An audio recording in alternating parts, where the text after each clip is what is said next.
नमस्कार दोस्तों, मेरा नाम है सोनू और आप देख रहे हैं हमारा हिंदी यूट्यूब चैनल हिट्सन। तो आज का हमारा जो टॉपिक है इसमें हम एम्प्लॉयबिलिटी स्किल्स का प्रीवियस ईयर का क्वेश्चन पेपर सोल्व करने वाले हैं। ये आप देख सकते हैं कि फरवरी 2015 में ये जो क्वेश्चन पेपर है हुआ था, ठीक है। और ये जो हमारी एम्प्लॉयबिलिटी स्किल्स क्वेश्चन पेपर की सीरीज है उसका ये 7वां वीडियो है।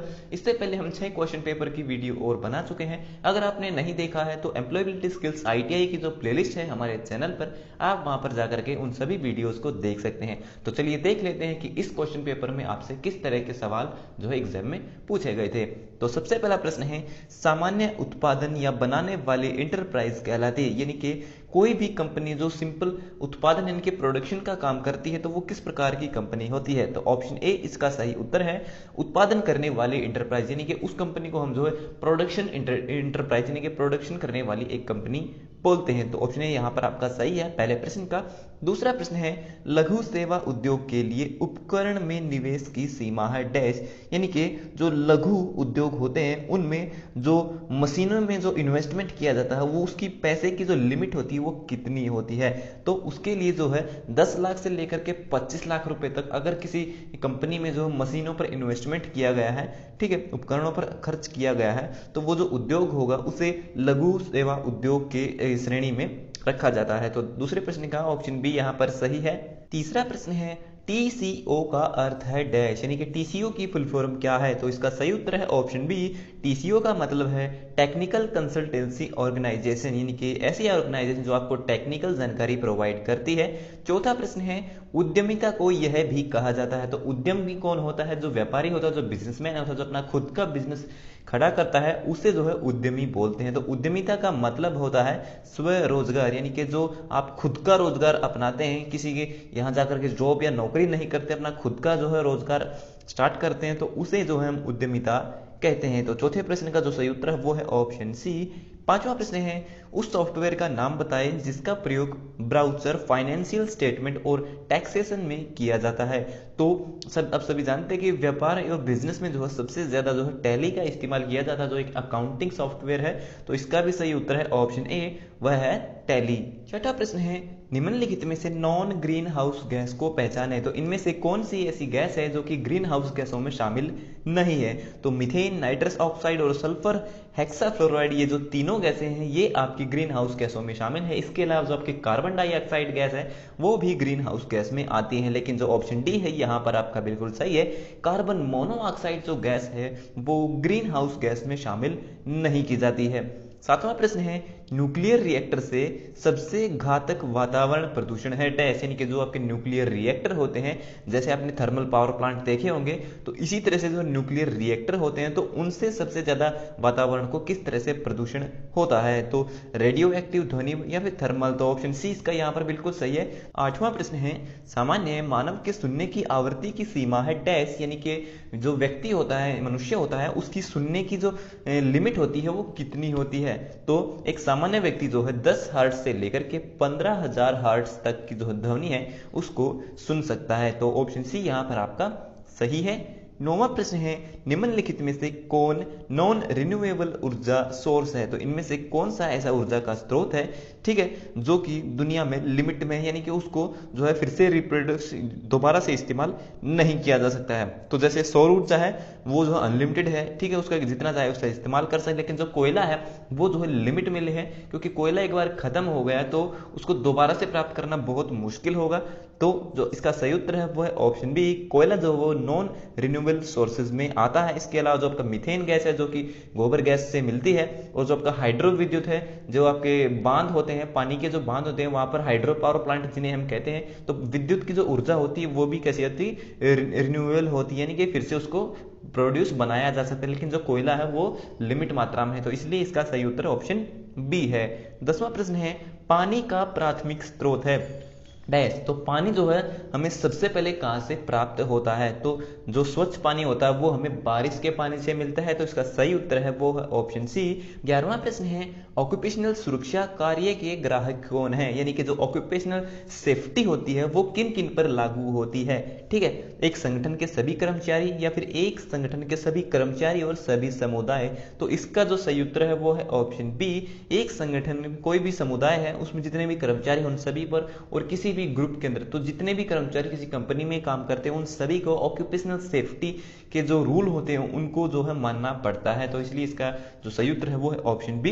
12वां प्रश्न है, कार्यस्थल पर विद्युत झटके दुर्घटना का मुख्य कारण है डैश। तो विद्युत का खतरा जो है किसके कारण होता है? ऑप्शन ए है सुरक्षा कपड़े न पहनना, ऑप्शन बी है पावर सप्लाई के आइसोलेट में चूक। तो जो आपके पावर सप्लाई की जो वायरिंग होती है, जो तार होती है, अगर उनको आइसोलेट नहीं करते हैं, उनको जो है अच्छी तरह से कवर नहीं करते हैं उन वायरिंग को, तो जो है वहां पर शॉर्ट सर्किट होने का खतरा होता है, जिससे जो है विद्युत झटके की दुर्घटना रहती है। तो ऑप्शन बी यहां पर आपका सही है।